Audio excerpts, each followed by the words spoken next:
17তম BCS। বিগত পরীক্ষার প্রশ্নসমূহ। প্রাকৃত শব্দটির অর্থ স্বাভাবিক।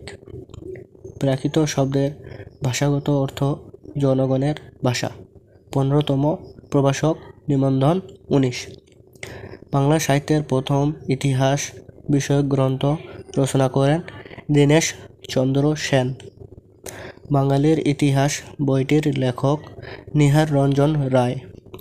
বাংলা সাহিত্যের ইতিহাস ও ইংরেজি সাহিত্যের ইতিহাস এ দুটির মধ্যে বেশি পুরাতন ইংরেজি সাহিত্যের ইতিহাস। বাংলা ভাষার মূল উৎস অথবা বাংলা ভাষার উদ্ভব হয়েছে যে ভাষা থেকে অথবা বাংলা ভাষার জন্ম যে ভাষা থেকে। প্রাকৃত ভাষা। 17তম BCS। ইন্দো ইউরোপীয় ভাষার শাখা দুটি, কেমন্ত ও শতম।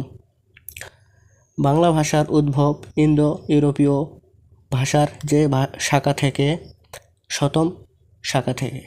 ব্রুজ বলি হচ্ছে বাংলা ভাষা ও মৈথিল ভাষার সংমিশ্রণে তৈরি এক প্রকার ভাষা। বর্তমানে পৃথিবীতে প্রচলিত ভাষা প্রায় 3,500। উপজেলা সমাজসেবা অফিসার 6।